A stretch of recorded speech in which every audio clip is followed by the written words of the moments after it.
Donald Trump came riding on his white horse into the Oval Office, and he declared the decline of the United States, of the U.S., is over now, that his administration is going to reverse the tide. Professor Wolff, you have one of the, I think, strongest takes and analyses on the decline of the U.S. empire. Trump says he's going to reverse it. Could you explain what exactly is happening to the U.S. empire, and does Trump have any chance of reversing this at all? Mr. Trump doesn't express anything that would give me the sense that he has even the faintest clue about what the decline of the United States involves and what it represents. Because if he did, he wouldn't have, not even Donald Trump would have the audacity to suggest he can hold it back. That's a little bit like imagining that scary runaway train can be controlled if you just say stop. Or it's right up there with the way to deal with the problem of drugs is to just say no. It doesn't tell you anything about the problem, but it tells you that there's something wrong with a person who says such things because they're so out of touch. So Mr. Trump, sure, he blames Mr. Biden, and by extension, Mr. Obama, or Clinton, or Bush, whoever went before him made a whole host of terrible mistakes, which he's going to fix. All of them were deficient in putting America first, but this one is going to do it. You know, it's a kind of cheap theater that tells you about the person putting it on and not about the reality. So let me get to answer your question. What is the decline of the United States, and why what Mr. Trump is talking about is not that, and why what he's proposing is no solution to that. The decline has to do with something you might even call natural.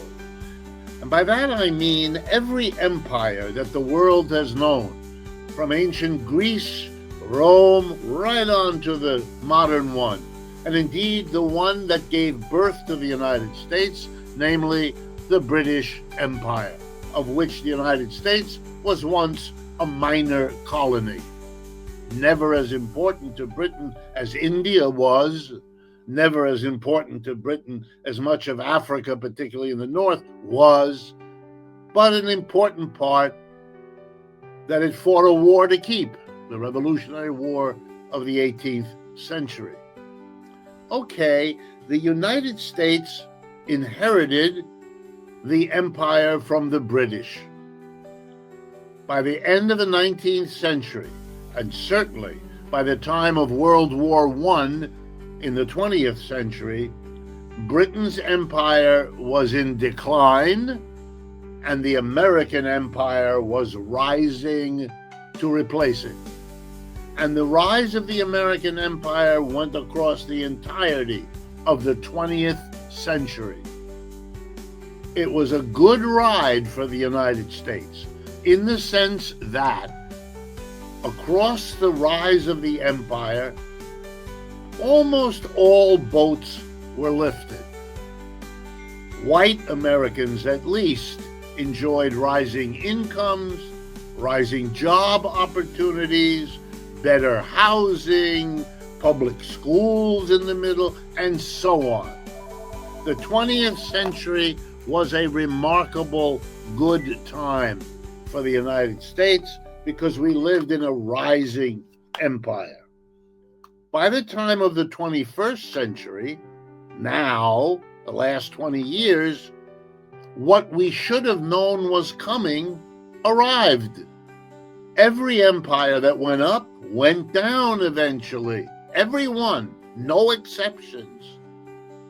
The betting person would have understood in 1940 or 60 or 80 that it wasn't a question of whether the empire and the economy would decline, but When? And when just came about 15 years ago, the way I count it, but give or take, it's never something that happens at a moment. And here are some of the signs, if you like. You might have missed one or the other, but when you add up all of those I'm about to give you, it's unmistakable. The war in Vietnam was a war between the United States and the Communist Party, initially of North Vietnam. The Communist Party of North Vietnam won the war, and the United States lost the war. That's the reality. The government of unified Vietnam, North and South, since that time, since 1975, the government has been the Communist Party. Our enemy won, we left and lost. A little while later, we fought a war in Afghanistan against something called the Taliban. We lost, they won. You know who governs Afghanistan now? Is the Taliban. We lost in Iraq. We wanted to do away with none of that worked. Yes, Saddam Hussein is gone, but the Shia and Shiite militias and all, that's who governs Iraq now. And we're in the process of losing the war in Ukraine. These are not just isolated events. These are one after the other. Moreover, we are losing, in the case of Vietnam, in the case of Afghanistan, in the case of Iraq, against countries, our adversary, that are among the poorest on this planet. Here we are, the rich powerhouse. We can't win those wars. Now that ought to be a kind of moment of, whoa, what's going on here? But the signs are even bigger and easier to list. In economics, we have a measure for how strong, how important the footprint of an economy is in the world, of any country. We add up the total amount of goods and services produced in a country in a calendar year. It's called the GDP, Gross Domestic Product. And we keep records. We know what it is for Russia. We know what it is for the United States. We know what it is for Nigeria, and so on. Okay, the GDP of the United States and its major allies. Add them all up. The major allies are called the G7. That's 6 other countries beside the United States that are lumped together as a solid alliance. Although nowadays with Mr. Trump, how solid it is, we can talk about. But those 6 other countries are Canada, Japan, Britain, France, Germany, and Italy. The G7, the group of 7 of these powerhouse nations, they were the core of the period of the American Empire. They were where everybody went who needed money. Any country wanted to build a railroad, they go there, make a loan, make an investment, work it out. They go to Washington, they go to London, etc. Now there's a new player in town. They are not the only economic power. And what it turns out is since 2020, that's 5 years now, they are not even the number 1 economic power, let alone the only one. They've been displaced. There's another center for world wealth and power. The core economy there is the People's Republic of China. With its allies, we are called the BRICS, B-R-I-C-S.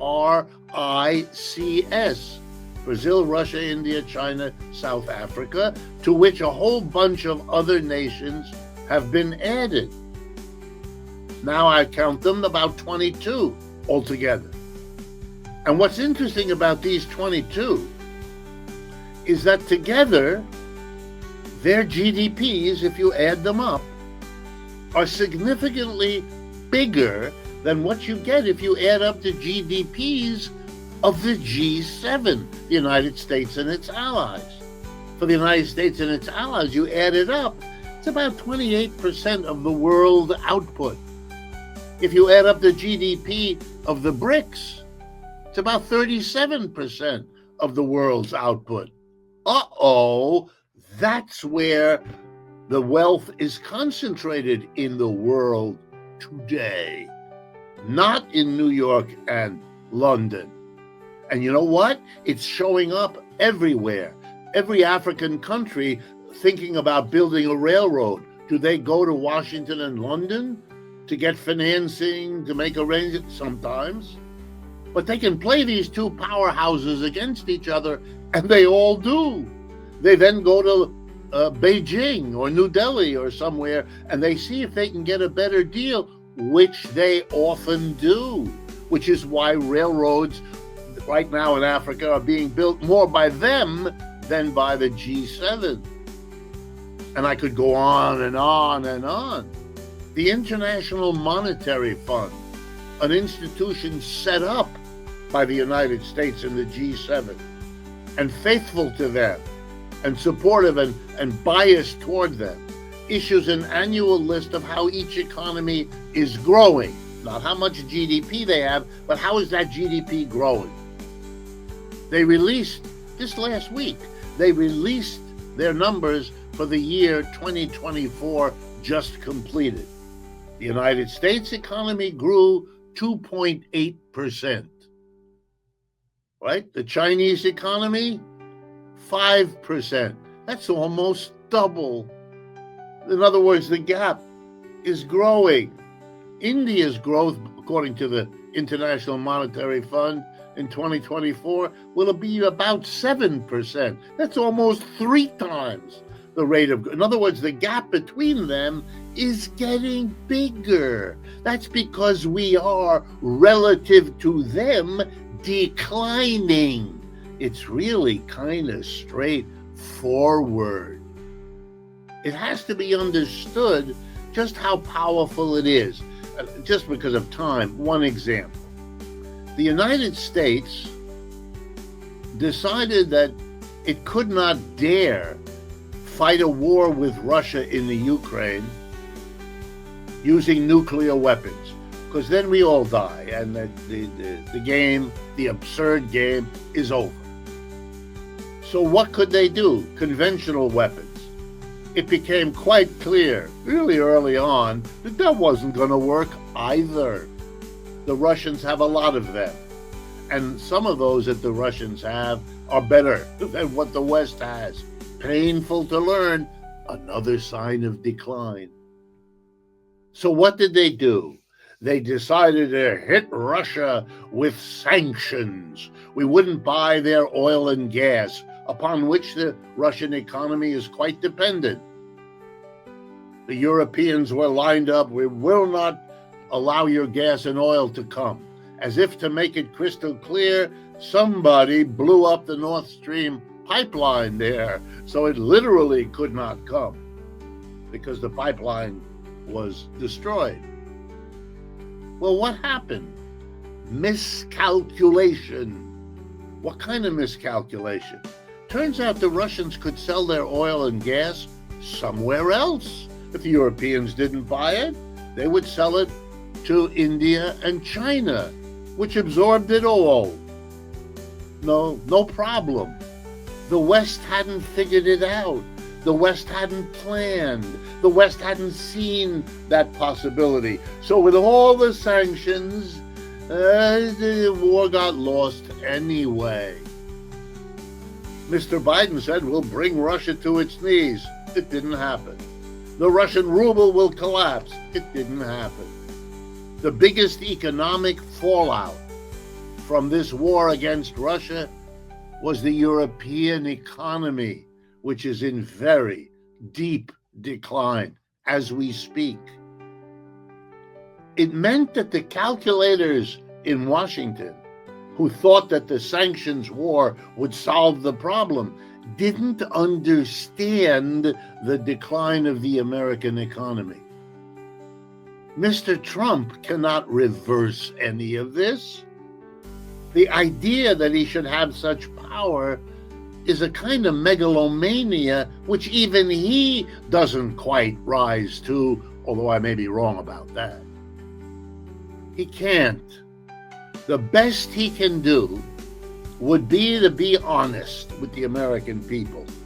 Honest in a way that Mr. Biden never was, that none of the predecessors were in this century. To go to the American people and say, look, we're on the downside of being an empire, and that's not fun.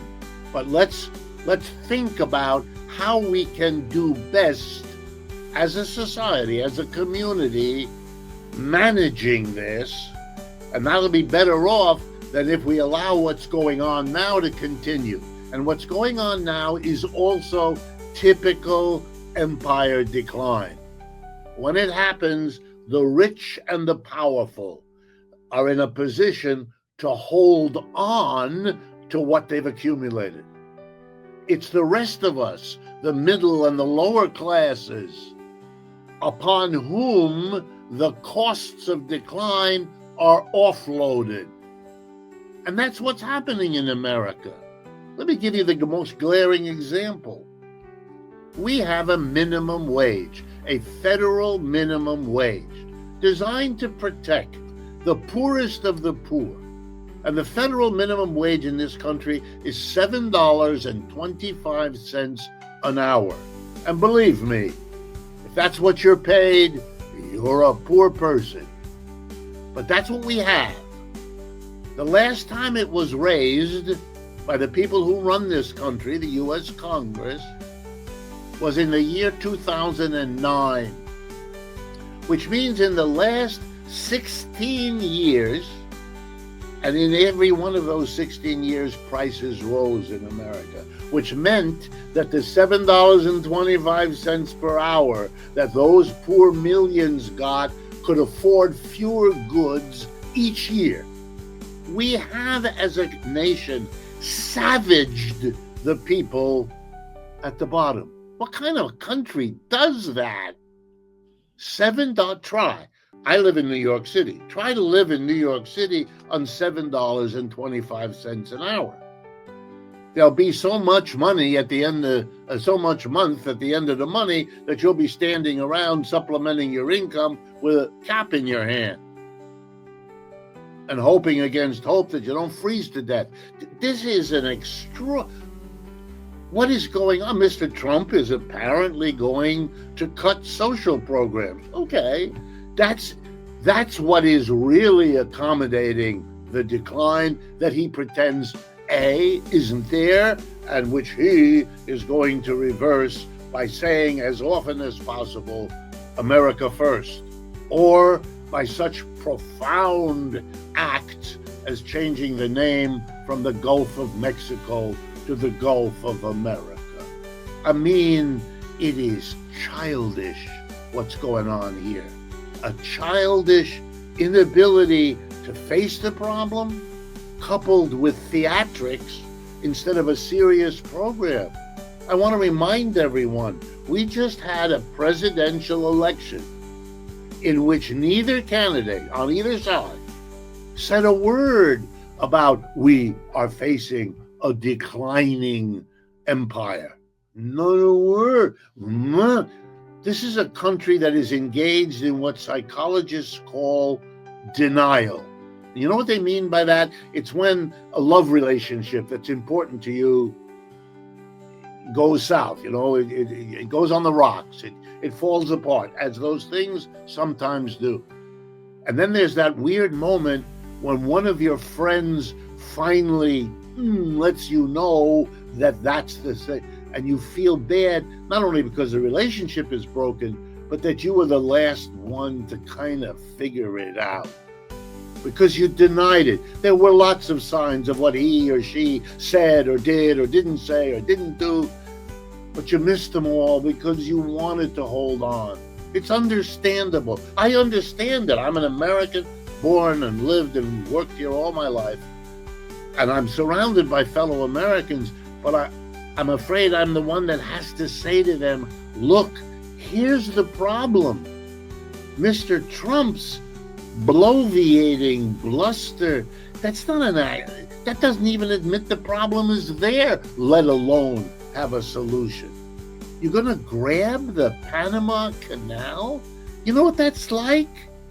Being given a diagnosis of cancer and saying, right, I know what to do. I'm going right across the street to the drugstore and get another package of Band-Aids. Oh, you need help.